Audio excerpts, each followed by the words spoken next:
Bismillahirrahmanirrahim. Assalamualaikum warahmatullahi wabarakatuh. Bertemu lagi dengan pembelajaran kimia.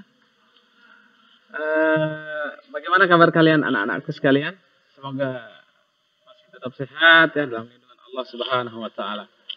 Baik, kemarin kita sudah belajar bab 1 ya, tentang hakikat dan peran ilmu kimia dalam kehidupan, kemudian metode ilmiah dan keselamatan kerja di laboratorium. Sekarang kita menuju bab 2 insyaallah ya. Bab 2 ini kita mempelajari tentang struktur atom ya. Kita pelajari tentang struktur atom. Baik, kalau kita berbicara tentang kemarin kita sudah berbicara tentang atom ya. Atom itu adalah, masih ingat nggak? Atom adalah ya bagian terkecil dari suatu materi ya. Atom merupakan bagian terkecil dari suatu materi. Nah, ternyata si atom ini ya dia memiliki komponen-komponen penyusun atau yang dikenal dengan nama struktur atom. Apa saja komponen penyusun atom? Ya. Baik, kita menuju ke partikel dasar penyusun atom ya. Oke. Nah, jadi atom-atom ini tersusun dari elektron, ada elektronnya, ada protonnya, dan ada neutron ya. Jadi kalau diibaratkan ini adalah atom, ini adalah intinya, inti atom. Nanti inti atom ini tersusun dari proton dan neutron, dan ada elektron-elektron yang mengitari inti atom ya. Ini ada elektron, ini ada inti. Baik, seperti apa elektron? Kita mulai saja. Jadi elektron itu ini lambangnya E ya. Lambangnya E, ini ada 0, ada 1 ya. Ada masanya 0, muatannya -1 ya. Masanya 0, muatannya -1. Artinya dia bermuatan negatif. Elektron adalah sebuah partikel yang bermuatan negatif. Bagaimana dia ditemukan? Nah, dulu ada namanya J.J. Thomson ya.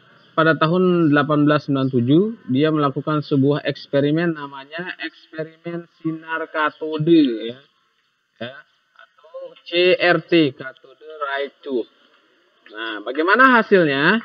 Jadi di sini nanti ada tabung sinar katoda, tabung ya. Tabung ini terbuat dari kaca, kemudian dia divakumkan ya, dikeluarkan udaranya sehingga dia vakum, kemudian diisi gas hidrogen. Nah, si tabung ini nanti dihubungkan dengan listrik tegangan tinggi. Kemudian diberikan logam dan lempeng-lempeng logam ini. Ini katode ya, katode atau ujung listrik yang bermuatan positif, dan ini adalah anode ya. Ini ujung listrik yang bermuatan negatif disebut katode, dan ini adalah ujung listrik yang bermuatan positif atau disebut sebagai anode. Kemudian dia dihubungkan dengan listrik tegangan tinggi. Apa yang terjadi? Ternyata timbul cahaya. Seret gitu, ada cahaya ya. Cahaya yang berasal dari katode menuju ke anode. Nah, kemudian cahaya ini merupakan partikel kecil yang tidak dapat dilihat ya, tidak dapat dilihat cahaya ini. Ya. Dan itu adalah disebut sebagai elektron ya. Kemudian memiliki sifat cahaya dan sifat materi ya. Ada sifat cahayanya, ada sifat materi. Jadi dia memiliki dualisme sifat. Dia sebagai cahaya, dia juga sebagai materi. Kemudian dia merambat tegak lurus dari permukaan katode menuju anode. Jadi lurus dia ya, lurus.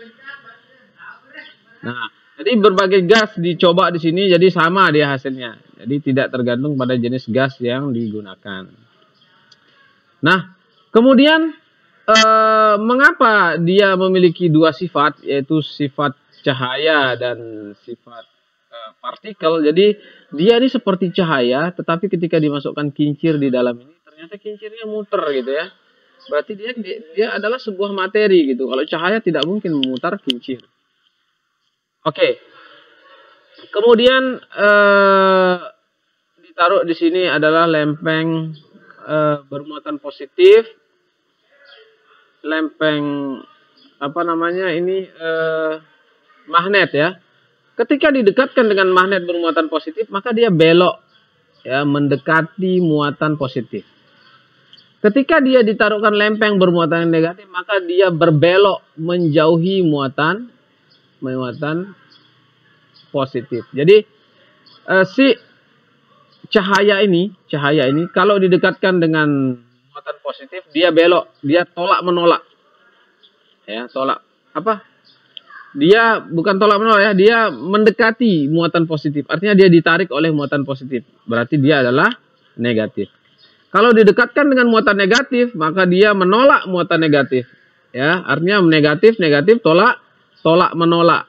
Maka dia disimpulkan si elektron ini bermuatan negatif. Ya, ini dikasih layar ini ya. Kan tadi cahaya tidak kelihatan ini. Makanya dikasih layar berupa fluor ya. Jadi dia berpendar kalau kena cahaya gitu, dia berpendar. Oke, jadi sinar ini dikasih nama elektron ya, dikasih nama elektron. Jadi siapa penemunya? Ya, J.J. Thomson ya, pada tahun 1897. Baik. Kemudian proton ya, elektron ya, elektron 0-1 tadi di sini juga elektron ya, sekarang masih pada elektron. Si elektron ini ya, tadi kan hanya ditemukan dia berupa cahaya, muatannya negatif, kemudian masanya belum ditentukan masanya. Kemudian datanglah Mas Millikan namanya ya, Robert Andrew Millikan. Ya, sebut saja Mas Millikan gitu ya. Oke, pada tahun 1908 dia melakukan percobaan sehingga dia menemukan massa atau ya menemukan massa atau muatan dari si elektron ini ya, dia menemukan massa elektron atau menemukan muatannya ya. Jadi percobaan ini dikenal dengan nama percobaan tetes minyak Millikan. Jadi minyaknya disemprot ya, kemudian melewati sebuah katode dan anode gitu ya. Nanti di sini ada kisi difraksi. Nanti tetesan minyak ini lewat di sini, kemudian ada sinar X. Ya. Nah, dari situ ditemukan bahwa muatan elektron itu sebesar min 1,6 kali 10⁻⁻⁹ kolom. Kalau tadi ya hanya menemukan dia muatannya positif gitu ya, tapi berapa besarnya itu belum diketahui. Nah, setelah melakukan percobaan Millikan ini, barulah diketahui muatan elektron itu sebesar min 1,6 kali 10⁻⁻⁹ kolom. Baik, kita lanjut ya. Sekarang proton ya. Tadi elektron, sekarang proton. Jadi pada tahun 1886 ada namanya Eugen Goldstein ya. Itu dia melakukan percobaan yang sama ya, tabung sinar katode. Cuman dimodifikasi ya, dimodifikasi. Ini tabungnya, ini anodenya, ini katodenya. Jadi sekarang katodenya dibolongin ini ya, dibolongin. Ya. Kemudian diberikan sinar tegangan tinggi. Baik, tabung ini disebut sebagai tabung Crookes ya, tabung Crookes ini tetap dikasih vakum ini tabungnya. Nah, dari percobaan ini disimpulkan bahwa ya sinar katode itu memiliki dia bermuatan positif karena dapat dibelokkan medan magnet dan medan listrik menuju kutub negatif. Jadi ini sebaliknya sekarang ya. Jadi ternyata setelah diberikan listrik tegangan tinggi, ternyata ada cahaya dari katode menuju anode ya. Nah, ternyata ada juga cahaya sinar terusan gitu. Ini dibolongin, ternyata ada sinar terusannya ya. Nah, si sinar ini dia ternyata memiliki sifat-sifat dibelokkan oleh cahaya, dibelokkan oleh medan listrik maupun medan magnet. Ya, kalau diberikan medan listrik atau medan magnet positif, maka dia menuju arah menjauh, ya, menjauh. Dia menjauh. Kalau diberikan yang negatif, maka dia mendekat. Ya, berarti disimpulkan bahwa si proton ini memiliki muatan positif. Ya. Kemudian dia merupakan radiasi partikel karena dapat memutar kincir, ya, sama kayak tadi ya, kita taruhin ke kincir, ternyata kincirnya muter gitu ya, artinya dia memiliki massa ya. Kemudian perbandingan E dan M bergantung pada gas yang diisikan dalam tabung, ya. Jadi ini nanti gasnya beda-beda, perbandingan E per M-nya juga beda ya. Kemudian ukuran partikel sinar anoda bergantung pada jenis gas dalam tabung. Ya. Kemudian muatan proton ini, muatan setelah diteliti, ya, muatannya plus 1 atau plus 1,6 kali 10 pangkat min 19 kolom. Oke, gitu ya. Ini sehingga partikel ini disebut sebagai proton ya. Lambangnya P ya, 1 ya. Masanya 1, muatannya 1 ya. Oke. Kemudian berikutnya adalah masih pada proton ya. Nah, proton ini ada juga percobaan yang lain ya, yang membuktikan adanya proton atau inti atom ya. Namanya percobaan hamburan sinar alfa ya. Ini dikenal dengan nama percobaan lempeng emas juga ya. Dilakukan oleh Ernest Rutherford. Jadi ada emas, ada lempeng emas ya. Lempeng emas itu ditipiskan ya, tipis sekali sampai kira-kira beberapa penyusun atomnya ya. Kemudian si lempeng emas ini ya ditaruh di sini ada lempeng. Bukan ini ya, jadi ini sumber sinar radioaktif ya. Kemudian ini plat timbal, ini ada kisi juga di sini, kisi difraksi ya, untuk memusatkan cahaya. Kemudian di tengah-tengah ini ditaruh lempeng emas yang sudah ditipiskan tadi, ya, ditembak dia pakai sinar alfa ditembak. Kemudian ini adalah layarnya ya, layar yang dapat berpendar kalau kena cahaya. Ini karena cahaya tidak terlihat, jadi butuh layar yang berpendar ketika kena cahaya. Ketika ditembakkan ternyata si cahaya ini ternyata ada yang lurus, ternyata ada yang belok sini, ternyata ada juga yang mantul ya. Nah, diasumsikan bahwa kalau lempengan tipisnya seperti ini atom-atom ini ada cahayanya lurus tembus, tembus dia ya, tembus. Diasumsikan bahwa sinar yang tembus ini tidak melewati apa-apa, dia hanya melewati ruang kosong, tidak menabrak apapun, tembus. Nah, ketika cahaya ini mengenai sesuatu, ya, maka dia akan membelok. Ya, kena dia. Nah, inilah dia yang ini, yang belok ini, kira-kira ini dia. Berarti dia mengenai sesuatu maka dipantulkan. Dan ketika dia mengenai sesuatu yang pas gitu ya, di permukaannya, maka dia dipantulkan atau dibelokkan ya, seperti yang cahayanya.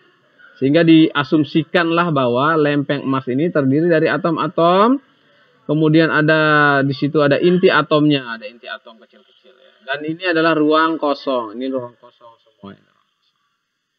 Ya. Baik, dari percobaan ini kan disimpulkan bahwa ada sinar alfa yang diteruskan, ya, ini diteruskan. Sebagian besar sinar alfa diteruskan atau menembus lempeng emas. Ya, menembus maksudnya dia menembus ruang kosong. Ada juga yang dibelokkan, ada juga yang dipantulkan. Baik, jadi kalau kena inti atom maka dia dipantulkan. Ini asumsi ya, ini asumsi. Oke. Baik, kita lanjut ya. Sekarang yang ketiga adalah neutron gitu. Nah, tadi di dalam inti atom, ya di dalam inti atom ada proton, ya. Nah, proton ada banyak proton di situ. Tidak mungkin ada banyak proton gitu ya. Nanti proton dengan proton pasti dia akan saling tolak menolak. Nanti inti atomnya akan meledak. Pasti ada sesuatu yang menetralkan. Nah, disitulah ditemukan adanya neutron atau partikel bermuatan netral, ya. Ini, lambangnya N, ya. Tadi elektron itu lambangnya E, proton itu lambangnya P, dan neutron itu lambangnya N. Ya, muatannya 0, ya. Ya. Baik. Kemudian ini pada tahun 1930 ya, W. Botter dan H. Becker melakukan percobaan penembakan partikel alfa pada inti atom berilium. Ya. Jadi percobaan ini menghasilkan radiasi partikel berdaya tembus tinggi.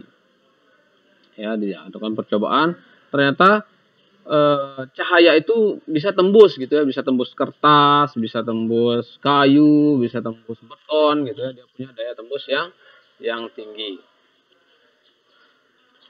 Nah, ternyata setelah diteliti partikel itu bermuatan netral atau tidak bermuatan dan dikasih namanya neutron gitu ya. Sehingga genaplah ya, partikel dasar penyusun atom itu ditemukan itu. Ada elektron, ada proton, ada neutron. Ini penemunya, kemudian ini masanya ya, kemudian ini muatannya ya, dan ini lambangnya. Antum hafal lah ini ya, antum hafal. Oke, sampai di sini dulu partikel dasar penyusun atom. Nanti insya Allah pada pertemuan selanjutnya kita akan membahas tentang nomor atom, nomor massa, isotop, isoton, isobar, dan isoelektron. Ya, mungkin tidak bisa dalam satu video. Nanti videonya kepanjangan nanti ya. Jadi kita cukupkan sampai di sini. Insya Allah nanti ana posting tugas di Google Class. Ya, silahkan dibuka. Ya, selamat beraktivitas, selamat mengerjakan. Kita akhiri. Assalamualaikum warahmatullahi wabarakatuh.